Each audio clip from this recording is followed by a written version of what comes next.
আসসালামু আলাইকুম রহমতুল্লাহি ওবরকাতুহু। সম্মানিত দর্শক, ত্রয়োদশ জাতীয় সংসদ নির্বাচন হয়ে গেছে। আমি যখন ভিডিও করছি ঠিক সেই সময়টিতে সারা বাংলাদেশের মিডিয়া ব্যস্ত। কে মন্ত্রী হবেন, কে স্পিকার হবেন, কে রাষ্ট্রপতি হবেন, আর প্রধানমন্ত্রী পদে তারেক রহমান সাহেবের যে মনোনয়ন এটা তো প্রায় নিশ্চিত। তারেক রহমান সাহেবকে বরণ করার জন্য সাংবাদিক, সাহিত্যিক, কবি, বুদ্ধিজীবী, রাজনীতিবিদ মানে তারা শেখ হাসিনার জমানাতে যেভাবে উৎফুল্লতা দেখাতেন তার চাইতে আরো বেশি উৎফুল্লতা নিয়ে বিএনপি অফিসগুলোতে ঘুরঘুর করছে।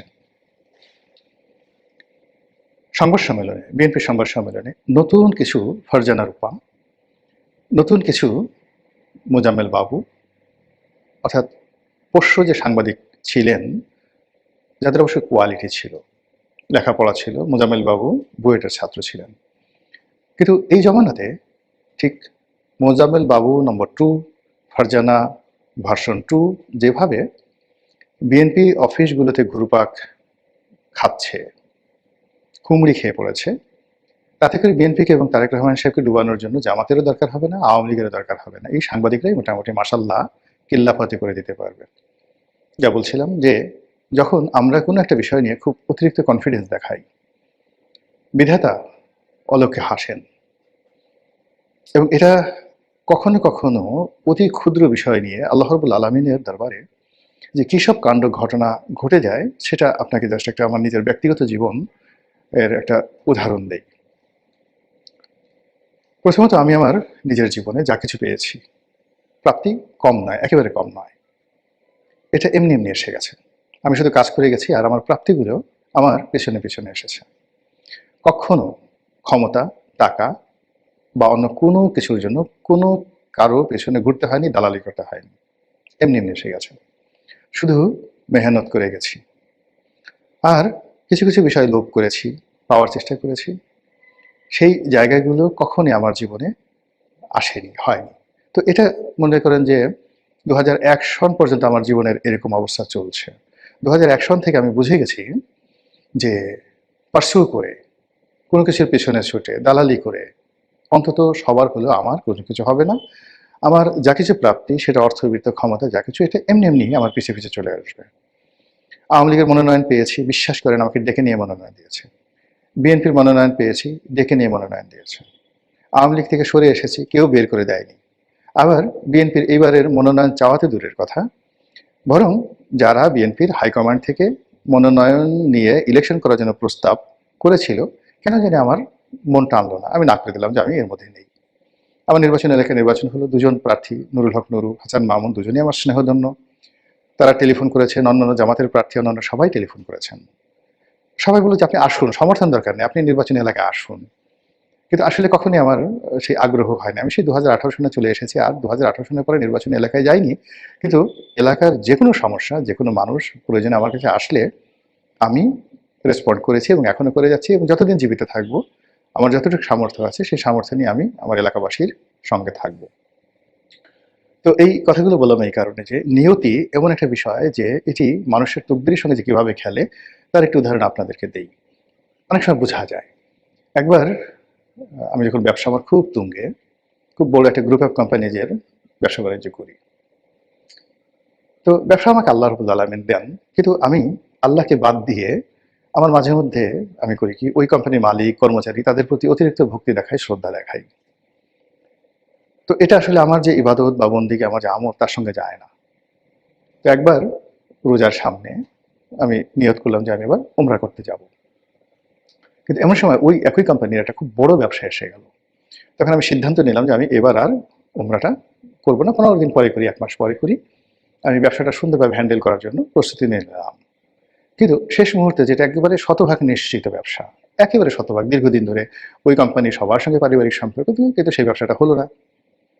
আমি মেসেজ বুঝে গেলাম যে আল্লাহর পক্ষ থেকে মানে আমাকে একটা গ্রিন সিগন্যাল নয়, একটা রেড সিগন্যাল দেওয়া হলো যে you are in the bad way.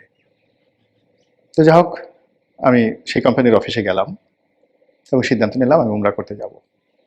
তো মালিকের সঙ্গে দেখা হলো, তিনি হাত ধরে বললেন যে রনি সাহেব, আমরা দুঃখিত, ব্যবসাটা আপনাকে দেওয়া উচিত ছিল, পাওয়া উচিত ছিল। গত ৫-৭ বছর যাবত আপনার সাথে করছি, কিন্তু কি করে যেন এই সিদ্ধান্তটা অন্যের পক্ষে চলে গেল।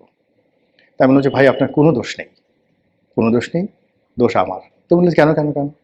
তাই বললাম যে দেখেন আমি আসলে সারা জীবন সব কিছুর জন্য আল্লাহকে হাজির নাজির জেনেছি, রিজিক দাতা হিসেবে আল্লাহকে মান্য করেছি। এইবার প্রথম আল্লাহর পরিবর্তে আপনাকে একটু বেশি প্রিভিলেজ দিয়ে ফেলেছিলাম অন্তরে অন্তরে। ফলে আল্লাহ আমাকে একটা শিক্ষা দিয়েছে।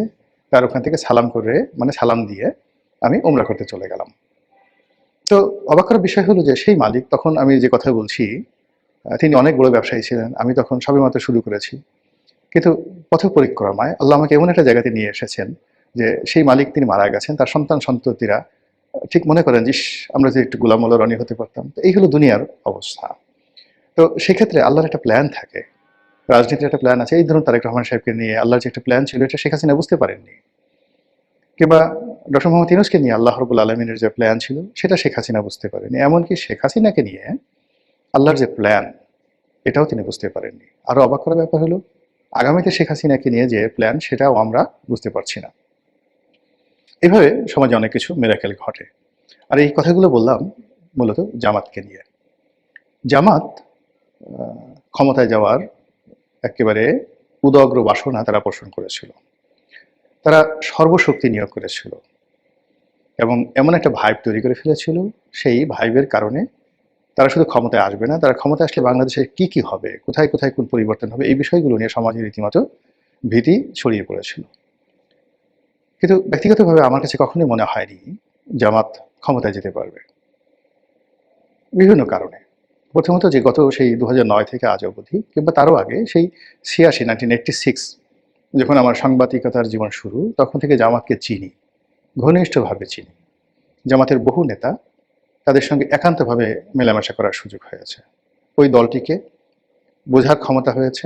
আর বাংলাদেশে ইসলামী রাজনীতি কিভাবে পরিচালিত হয়, এটা among the politician and political analyst here in Bangladesh, আমার কাছে মনে হয় যে আমি এই বিষয়টা নিয়ে যত চিন্তা ভাবনা করি, আর এই বিষয়ে আমার যত গবেষণা রয়েছে, যত মেলামেশা রয়েছে, আন্ডারস্ট্যান্ডিং রয়েছে, এটি অন্য কোনো পলিটিশিয়ানদের মধ্যে আমি দেখিনি, হয়তো কেউ থাকতে পারেন। তো সেই দিক থেকে আমার কাছে মনে হয়েছিল যে জামাত ক্ষমতায় এইবার আসছে না। এর কারণ হলো, জামাতের সঙ্গে অতি উৎসাহী কিছু লোক জুড়ে গিয়েছিল। যেমন ধরুন, বাংলাদেশের একজন সাংবাদিক, যাকে মজলুম সাংবাদিক হিসাবে সবাই মনে করেন, মূলত তিনি বিএনপিপন্থী। কিন্তু হঠাৎ করে তিনি জামাতের প্রতি অতিরিক্ত যে পক্ষপাতিত্ব দেখালেন, জামাতের মেন্টর হয়ে গেলেন, এটা জামাতকে অন্যান্য অনেকের কাছ থেকে দূরে সরিয়ে দিয়েছে। কেননা মজলুম সাংবাদিক মাহমুদুর রহমান নিঃসন্দেহের সাথে আমার সঙ্গে তার খুব ভালো সম্পর্ক, কিন্তু তার বন্ধুত্ব মানেই তার যে অপনের যে গ্রুপ, তারা শত্রু হয়ে গেছে জামাতের। তো এই যে ইন্টেলেকচুয়াল লেভেলে জামাতের যে শত্রুতা, সেই শত্রুতা জামাত মোকাবেলা করতে পারেনি। অথচ এই যে ইন্টেলেকচুয়াল লেভেলে গত 20-30 বছর ধরে জামাত যেভাবে একটা, যাকে বলা হয় পিআর, পাবলিক রিলেশন তারা করে ফেলেছিল, এটা এই গত 17 মাসে ভেঙে চুরে চুরমার হয়ে গেছে। বিদেশে ইলিয়াসের মতো মানুষ, পিনাকির মতো মানুষ, এদের সাথে জামাতের যে দহরম মহরম, বা এরা যে ভাষায়, যে অশ্লীলতা নিয়ে, মানে জামাতের প্রতিপক্ষ বিএনপি, আওয়ামী লীগ, বিভিন্ন মানুষের ব্যক্তিগত জীবন, যেভাবে তারা নিজেদের অশ্রাব্যতা, অশ্লীলতা তারা সমাজে প্রচার করেছে। ফলে এই যে গত 20-30-50 বছর, 100 বছরে বাংলাদেশের ইতিহাসে এদের মতো অশ্লীল, অশ্রাব্য, ভয়াবহ মানুষ এই বাংলাদেশে আর দ্বিতীয় কেউ নেই। তো সেই মানুষগুলো যখন জামাতের পক্ষে কথা বলছে, যে জামাত ইসলামের কথা বলছে, যে জামাত সততার কথা বলছে, যে জামাত শালীনতার কথা বলছে, অজু, গোছল, আতর, গোলাপের কথা বলছে, তো সেখানে খাট কাঁপানো, সেখানে সেক্স, সেখানে উলঙ্গপনা, সেখানে লিঙ্গ প্রদর্শন, সেখানে সেই হস্তমৈথুন করার দৃশ্য, এই জিনিসগুলো যারা প্রকাশ্যে, মানে একেবারে পর্ণ, ব্লু ফিল্ম যেটিকে বলা হয়, এই ব্লু ফিল্মের যারা নায়ক নায়িকা, তারা জামাতের পক্ষে যখন কথা বলেন, এটি জামাতের যে 30-40-50 বছরের যে শ্রম, এই শ্রমকে বিনষ্ট করে দিয়েছে। এই গেল একটা ইন্টেলেকচুয়াল লেভেলে। ফলে জামাতের যে সফট পাওয়ারগুলো হতে পারতো বা থাকতে পারতো, সেই সফট পাওয়ারগুলো ধীরে ধীরে দূরে সরে গেছে। যেমন ফর মি, আমার কথা চিন্তা করেন, এখন আমি আওয়ামী লীগে ছিলাম, কিন্তু এই যাকে বলা হয় সেখানে থেকেও কিন্তু জামাতের ইসলামাইজেশন, জামাতের নম্রতা, ভদ্রতা আমাকে মুগ্ধ করতো। জামাতের প্রতি যে মজলুম যে চালানো হতো, তাদের প্রতি অত্যাচার চালানো হতো, এটা আমাকে খুব ব্যথিত করতো। আমি তাদের প্রতি sympathize ছিলাম। তাদেরকে নিয়ে বহু লিখেছি, বহু কথা বলেছি। ফলে জামাতের আজকের যে অবস্থান কিছুটা হলেও আমার তো অংশগ্রহণ আছে। কিন্তু আমি কি করলাম, এই গত ১৭ মাসে যখন দেখলাম যে ইলিয়াসের মতো লোক জামাতকে সমর্থন করছে, পিনাকির মতো মানুষ জামাতকে সমর্থন করছে, তারা তাদের পীর হয়ে গেছে, সেখানে দেখলাম যে না, আমার আসলে এখানে মানায় না। একই অবস্থা বিএনপির ক্ষেত্রে প্রযোজ্য। বিএনপির জন্য ফাইট করেছি, বহু ফাইট করেছি। আমার জীবনকে বাজি রেখেছি, ঝুঁকে নিয়েছি। কিন্তু সেই আহ, জুলাই আগস্ট বিপ্লবের পরে যখন বিএনপির লোককে দেখলাম, তারা দৌড়ে চাঁদাবাজিতে চলে গেল।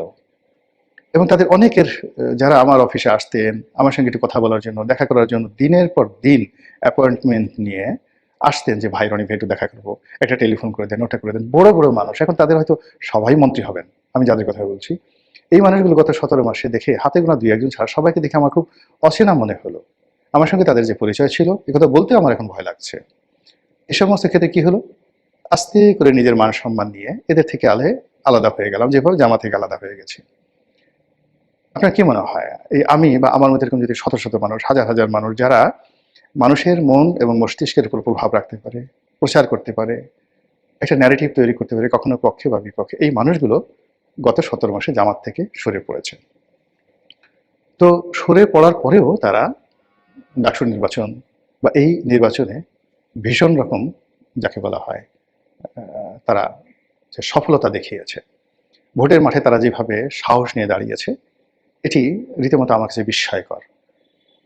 আমার ধারণা ছিল তারা ভালো করবে, কিন্তু এতটা ভালো করবে, ৭০টা সিট পাবে। আমি আসলে জামাতকে কখনো ৩০-৩৫টার বেশি সিট দিতে আমার মুখ দিয়ে এই ধরনের কথা বের হতো না, কিন্তু তারা সেখানে এতগুলো সিট পেয়ে গেছে। এই সিট পাওয়ার সঙ্গে সঙ্গে ইসলামী রাজনীতিতে রীতিমতো বাংলাদেশে যে চ্যালেঞ্জ তৈরি হয়েছে,